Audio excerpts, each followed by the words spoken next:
Gewn ni addoli Duw, ac ar y silgwyn gwyl y Pentecost, geiriau o'r ysgrythur.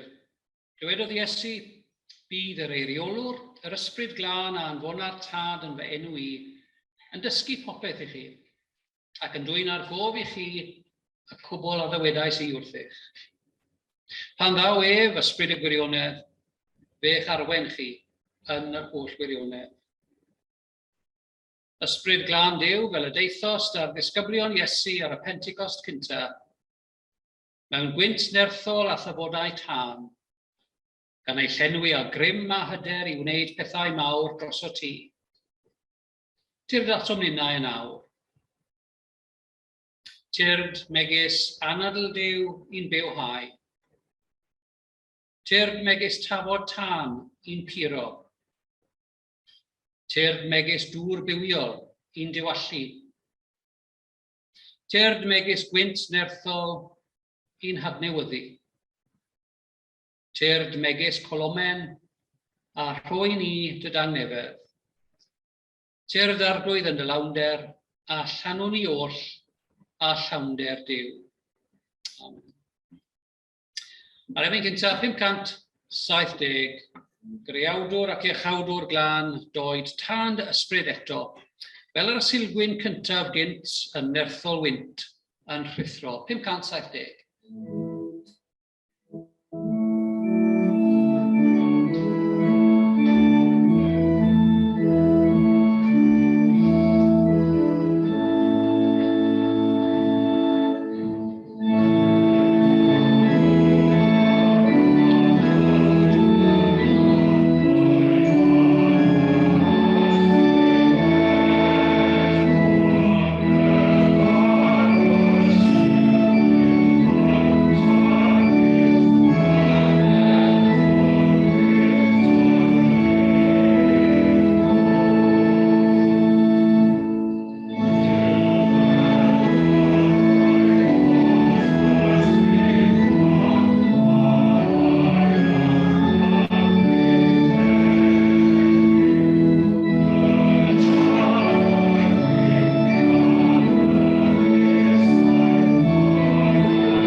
Emi'n hyfryd ag addas wrth gwrs ar ddydd y Pentecost, o waith y diweddar parchedig gwyn a gwylym, a fi farw'n disymwth yn rhyfeddol o druenus o gynnar o ifanc rai blynyddoedd yn ôl.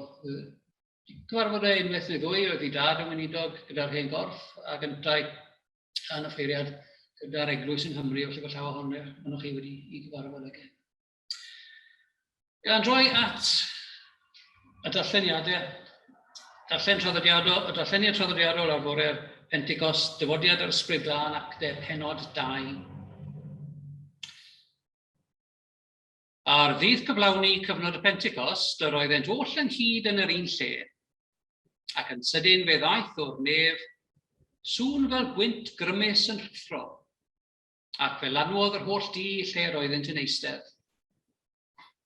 Ymddangosodd iddynt dafodau fel o dan, yn ymrannu ac yn eistedd un ar bob un ohonynt, a llanwyd hwy oll ar Ysbryd Glân.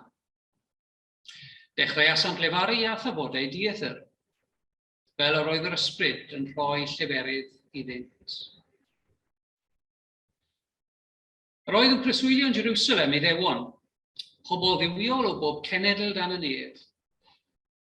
Ac wrth glywed y sŵn hwn fe ymgasglodd tyrfa ohonynt, ac yr oeddent wedi drysu'n lan, am fod pob un ohonynt yn ei clywed hwy yn siarad yn ei iaith ei hun. Yr oeddent yn synnu ac yn rhyfeddu ac yn dweud, onid Galileaid yw'r rhain oll sy'n llefaru. A sut yr ydym yn ei clywed? Bob un ohonom yn ei iaith ei hun, iaith ei fam. Parthiaid a Mediaid ac Elamitiaid, a thregolion Mesopotamia, Judea a Cappadocia, Pontus ac Asia, Phrygia a Pamphylia, yr Aifft a pharthau Libia tua Cyrene, ymwelwyr o Rhufain, yn Iddewon a Phroselitiaid, Cretiaid ac Arabiaid. Yr ydym yn ei clywed hwy yn llefaru yn ein ieithoedd ni am fawrion weithredoedd Duw.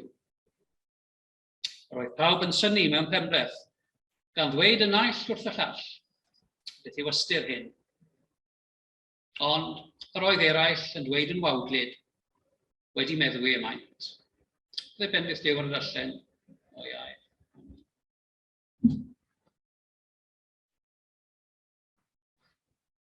Ar emyn rhif 600. Distewch cans mai presenoldeb Crist y sanctaidd un gerllaw. Dewch, plygwch ger ei fron mewn dwfn barchedig fraw. 600.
Gen i ffrymyn gwyddio.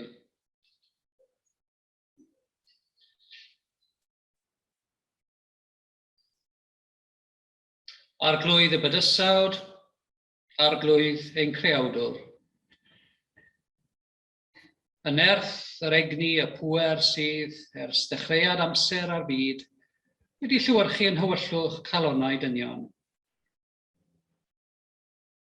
A goleinir ydym bellach yn ei gydnabod fel arwydd o bresenoldeb Crist yn ein plith. A gwaith ei ysbryd yn ein calonnau ac yn ein byd. Ar Sul y Pentecost, diolchwn am ganrifoedd o weithgarwch yr ysbryd glân oedd i mewn i gorff Crist yr Eglwys. Yn arwain pobl Dduw i wirioneddau newydd, yn goleio meddyliau a chalonnau wrth i'r ddadleniad o'n creawdwr cael ei ddadlenni mwy a mwy ac i ddynion cael cip arno. Diolchwn am gymisiwn yr Eglwys i fynd a chyhoeddi Crist ym mhob iaith ac i wneud disgyblion o'r holl genhedloedd. Am y ffyddloniad dros y canrifoedd a fi yn wneud hynny. A mae rhai a fi yn cynnal fflam ffydd a gobaith ym mhob cenhedlaeth. Ac yn ei cenhedlaeth ni, llawen hawn mae yr un yw ysbryd Crist yn gyrfalaf sydd wedi roi'r Eglwys i'w goleio, i'w harwain, ac i wneud pethau Crist a'i efengyl yn fyw i bob un ohonom. Diolchwn am yr undod a roddwyd trwy wyrth yr ysbryd glân ar ddydd y Pentecost. Llawen hawn am yr undod sylfaenol hynny sydd yn perthyn i holl bobl Dduw. Ac byddiwn am undod gweledig ymhlith gweithgarwch yr Eglwysi. Ac wrth ddiolch am dy ffyddloneb i'th Eglwys dros y canrifoedd oddi ar y Pentecost, byddiwn am ei rôl a'i chenhadaeth yn ein byd y bore yma. Am bob un sydd yn cyhoeddi mewn gair a gweithred, mae fel hyn y dywed yr arglwydd. Gwyddiwn dros ein henwad, dros eglwysi eraill y ddinas hon, dros addoliad a bywyd ein teulu yma fel pobl Crist. Gofiwn am bob un sydd yn mynd trwy gyfnod o golled, o weiledd, neu o dywyllwch. Gan weddio y bydd ysbryd Crist yn gwneud i bresenoldeb yn fyw iddynt. Offrymwn ein haddoliad gyda'r Eglwys byd eang felly. Ac wrth i ni addoli mewn rhyddid, cofion am y bobl hynny sydd yn addoli mewn ofn. Y Cristnogion hynny sydd yn cael eu herlyd am ei ffydd, a rhai sydd yn addoli tra yn ofnus. Am lais proffwydol yr Eglwys sy'n cenhedlaeth ni. Am lais yr Eglwys y meysydd ein bywyd bob dydd. Am lais yr Eglwys yn lle y farchnad gyhoeddus. Am lais yr Eglwys i'n harweinwyr.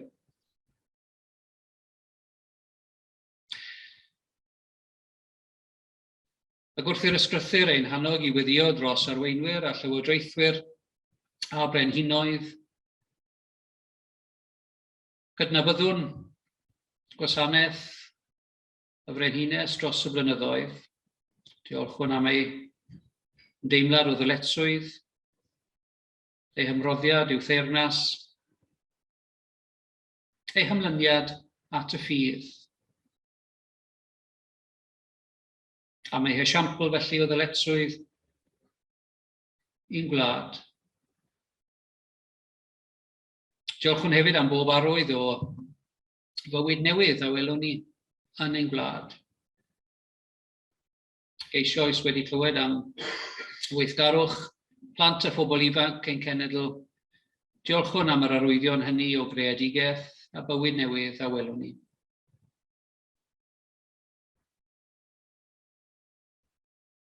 Am bob un sydd yn lliwio y farn gyhoeddus. Ein gwleidyddion, ein newyddiadurwyr, a rhai hynny sydd yn gallu lliwio y farn gyhoeddus a dylanwadu ar feddylfryd ein gwaith. Mae'r hawn i offrymu'n gweddiad dros bob un sydd yn byw yng nghanol rhyfel, terfysg a thrais.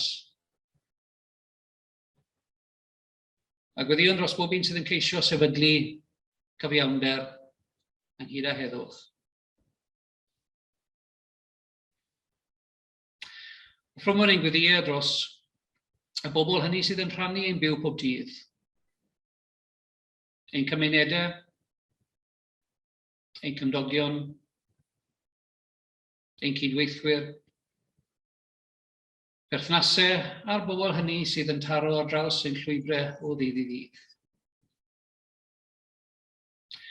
Offrymwn ein gweddiau o gyffes, gan gydnabod y pethau hynny sydd o'i le yn ein bywydau, y geiriau sydd yn groes i dymuniad ein harglwydd, a'r gweithredoedd ar ein rhan sydd yn anghydbwys a galwad yr efengyl.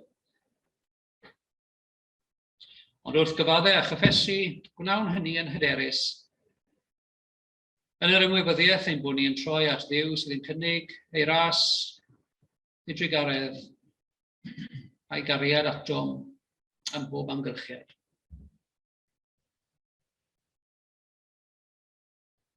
Offrymwn ein gweddiau o ddiolch, gan gydnabod ein amharodrwydd i gydnabod Duw fel rhoddwr pob rhodd da a pherffaith. Ac am yr holl arwyddion hynny a ddaw i ni o'i bresenoldeb, trwy wirthiau byd natur a'r greadigaeth, trwy wirthiau meddygaeth a iachau, trwy bresenoldeb a geiriau pobl eraill o'n cwmpas. Ynghyd â'r pethau hynny, ni'n cymryd mor ganiataol yn gwreol, nerth, iechyd, a'r gallu a'r rhyddid i addoli. Offrymwn i Dduw y pethau sydd yn aros yn ystod yr wythnos a ddaw, ein dyletswyddau,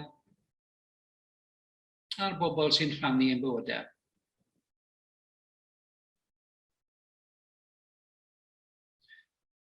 Mae'r hawn i ddiolch am bob un sydd yn ceisio ymgyprys ar pandemig, am ddoniau meddygaeth, ymchwil a gwyddoniaeth. Offrymwn ein gweddiau distaw personol.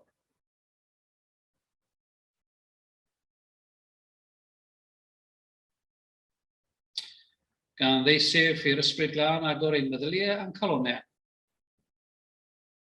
Fel y cawn ni olwg hyfryd newydd a'r gariad ein gwaredwr.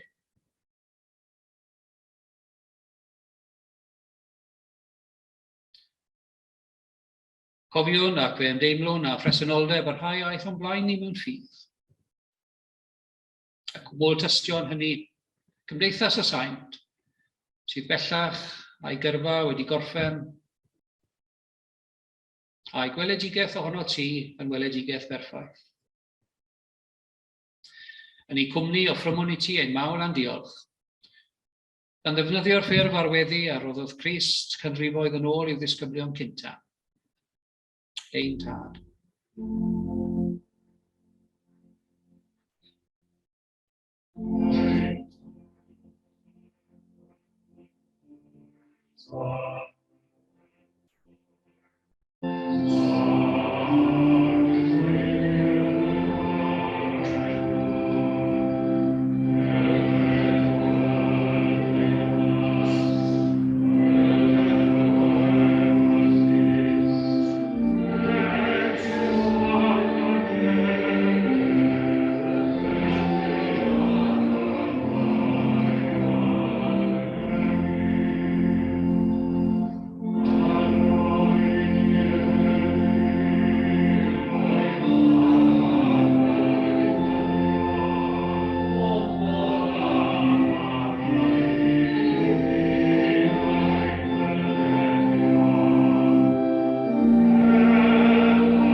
682, 682.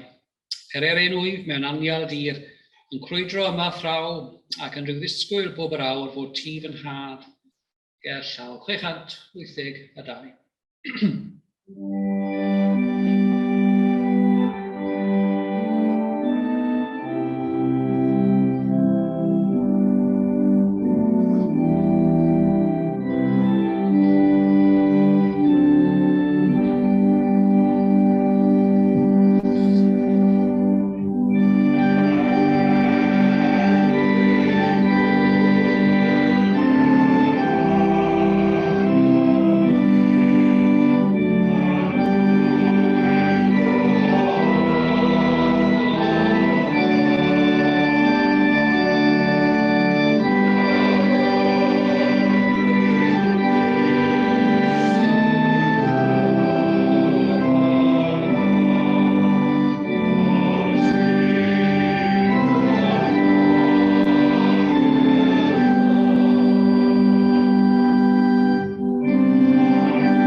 Yn enw Duw y Tad y Mab a'r Ysbryd Glân.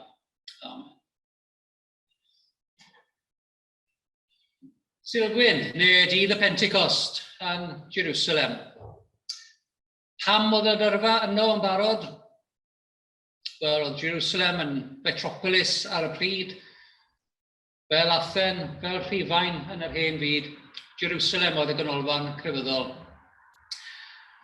Ac mi roedd y dyrfa yno yn barod, oedd gynulleidfa parod yno, os mynnwch chi, am fod Pentecost yr Iddewon yn digwydd. Beth oedd hwnna? Wel, oedd yn digwydd hanner can diwrnod wedi Pasg yr Iddewon.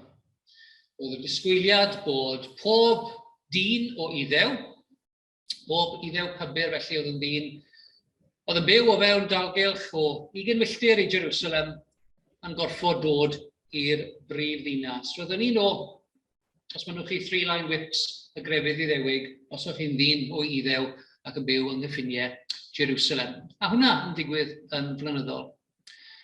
Ac i ni, gyda'r calendar Cristnogol, i ni'n adlewyrchu hynny. Hanner can diwrnod wedi Pasg yr Iddewon, mae ein Silgwyn ni, ein Pentecost ni. Silgwyn, fel ych chi'n gwybod, yr hen derm, newidiodd bethau tua'r 80au ganrif diwethaf gyda'r mudiad leitwrgaeth, lle oedd yr hen lyfr gweddi yn sôn am y Silgwyn.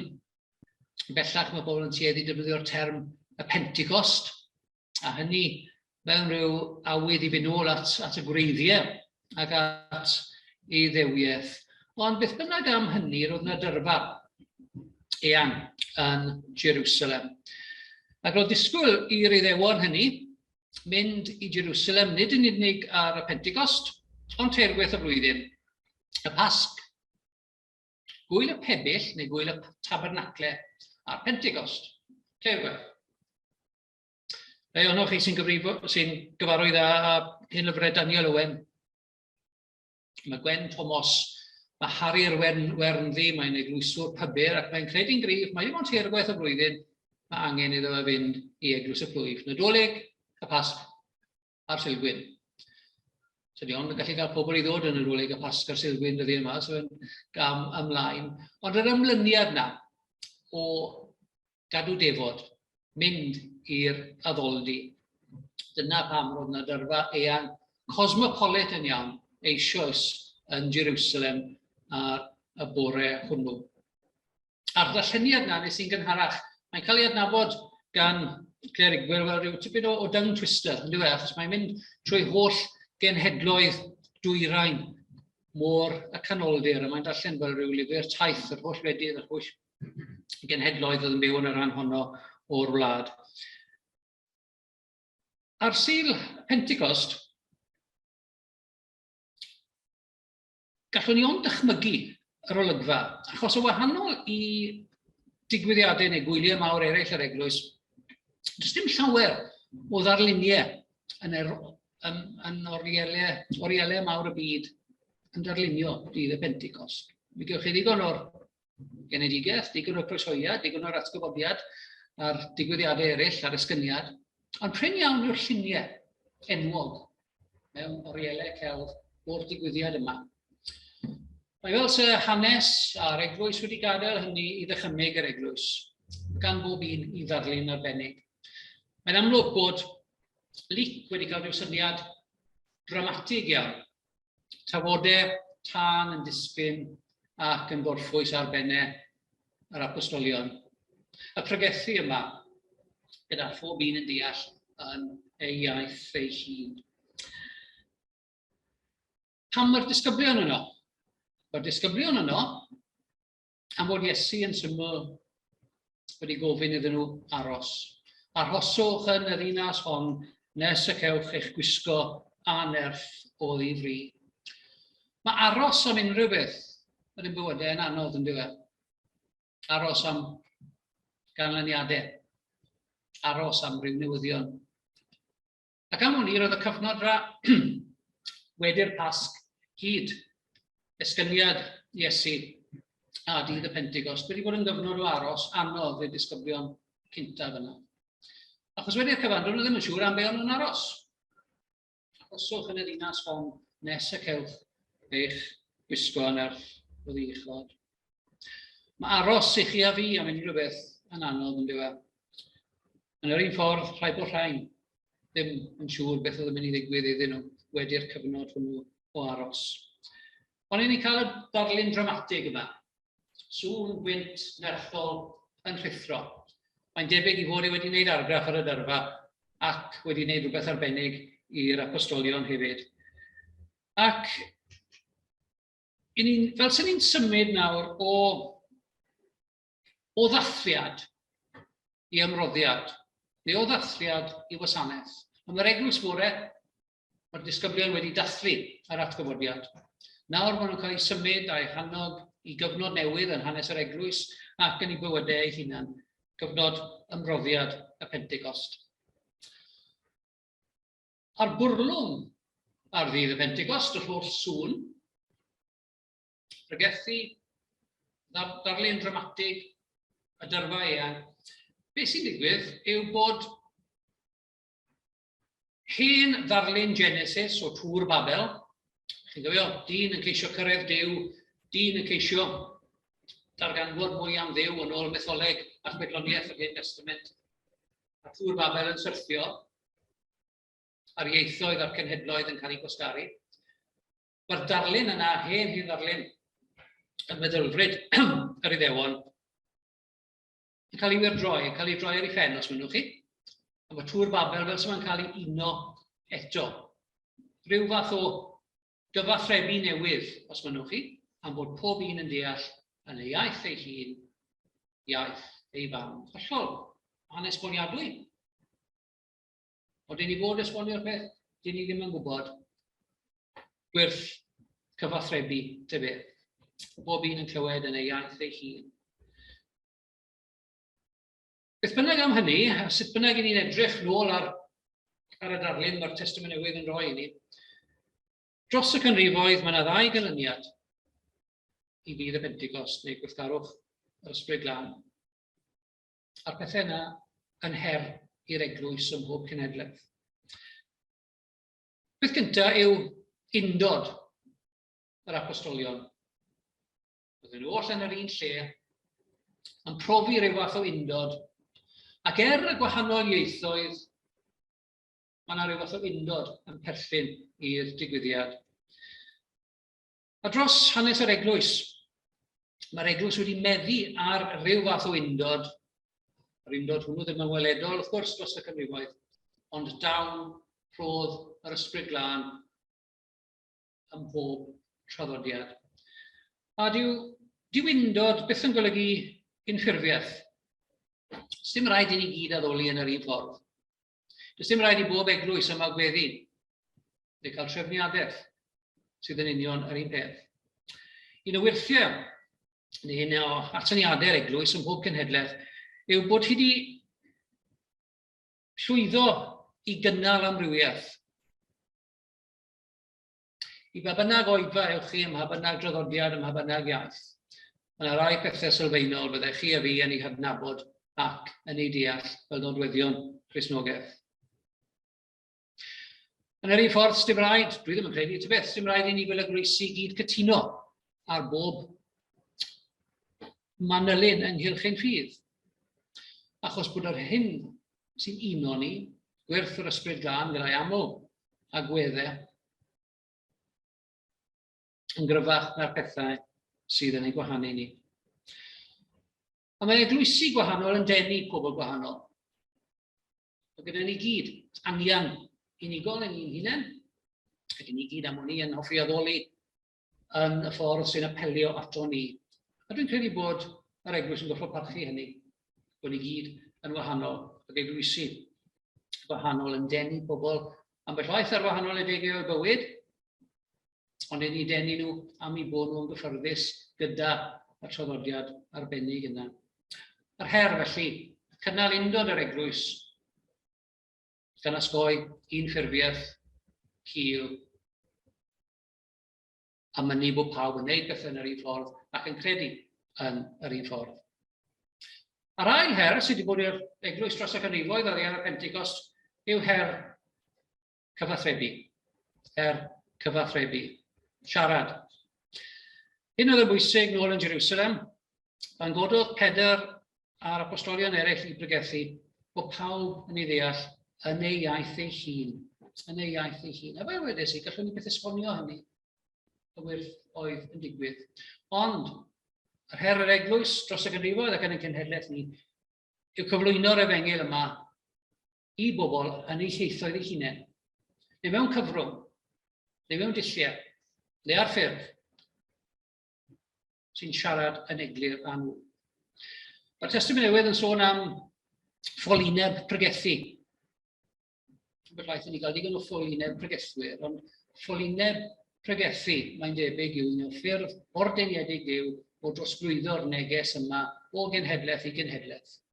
Y ddawn llefaru, y ddawn cyfathrebu, y ddawn o gobwyso efengyl sydd yn ddigyfnewid at gymdeithas ac at byd sydd yn newid mor gyflym. Pa fodd y clywant heb bregethwr. A pan ych chi'n meddwl amdano fe, dyna un o wirthiau mawr yr ymgnawdoliad. O Duw yn dewis defnyddio y llais, neu lleisiau dynol, adoniau dynol, mwyn lledaenu ei deyrnas. Dros y canrifoedd, dyna'r her i'n heglusi ni.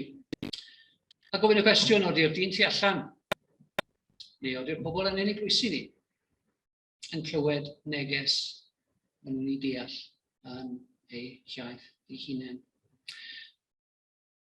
Yn fwy nag unrhyw fudiad arall, mae'r Eglwys Gristnogol wedi bod yn y busnes o gyfathrebu oddi ar ddydd y Pentecost. Ni tueddu meddwl am gysylltiadau cyhoeddus neu PR fel rhywbeth cymarol newydd. Mae wedi bod yn rhan craidd o weithgarwch yr Eglwys oddi ar y Pentecost. Mae'n ystrydeb bellach gysylltiadau cyhoeddus, siwt ni'n cysylltu â'r byd y tu allan. Ond dyle fe ddim bod yn gymleth i'r Eglwys Gristnogol.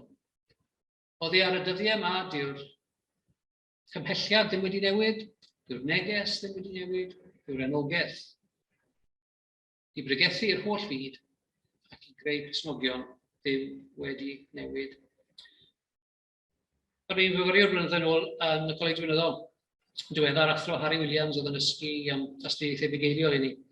Ac oedd gyda fe llinell sy'n adnabyddus i lawer o bobl, lle oedd e'n annog pregethwyr i fynd i'r pwlpit, fel sy'n nhw cario dau beth yn ei dwylo. Beibl, yr efengyl, a phapur disil. A'r her o gyflwyno un yng ngoleuni'r llall, neu yn ieithwedd y llall, ac ymhwyso'r efengyl at ddigwyddiadau ac at y byd o'n gwmpas.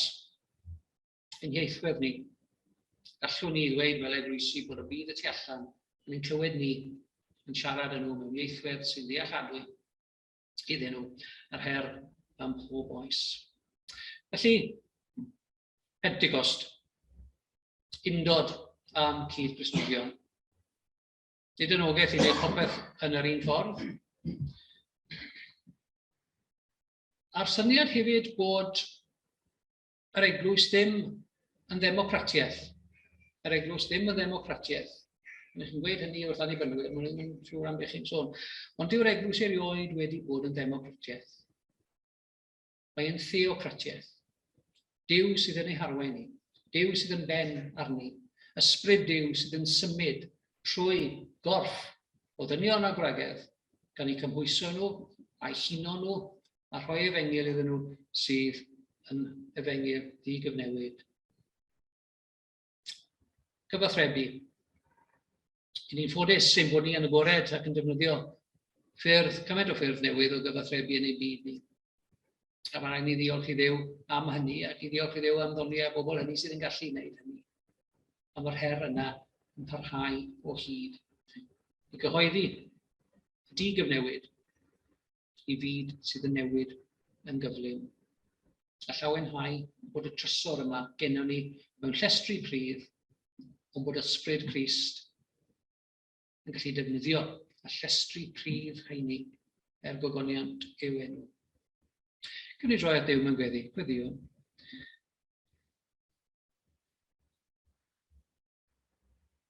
Cynorthwyon ni o arglwydd i sylweddoli dy fod ti yn gyson ar waith. Dy ysbryd yn aml iawn yn y tawel a'r dirgel, yn creu o'r newydd. Diolchwn i ti am yr dylanwadau hynny sydd yn amlwg yn waith dy ysbryd glân. Ac cyfnodau hynny yn hanes yr eglwys pan y byd ti adfywio dy bobl. Ond llawenhawn dy fod ti yn dal ar waith, yn newid ein bywydau, yn ein cymhwyso i fod y bobl hynny yr wyt ti yn awyddus sy'n ei fod. Cynorthwyd eglwys di i geisio'r undod hynny sydd yn deillio o'r ysbryd glân, ac i gyhoeddi'r efengyl mewn gair ac mewn gweithredoedd sydd yn ddealladwy i'n cenhedlaeth ni. Gweddiwn yn enw Crist. Amen.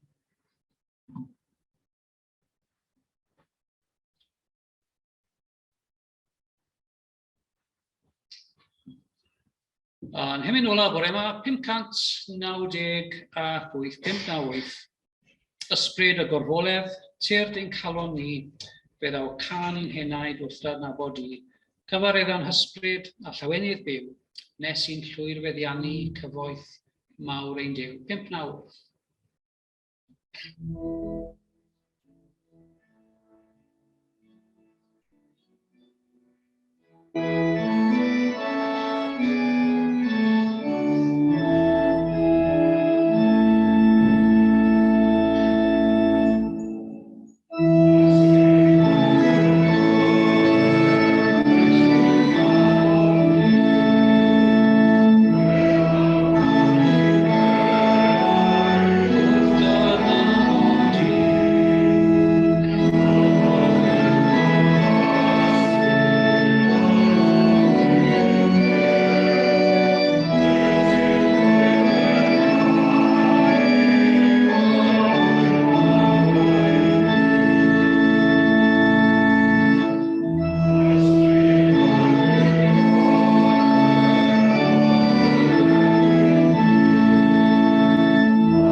Oed I gariad y tad ein tynnu at o'i hun.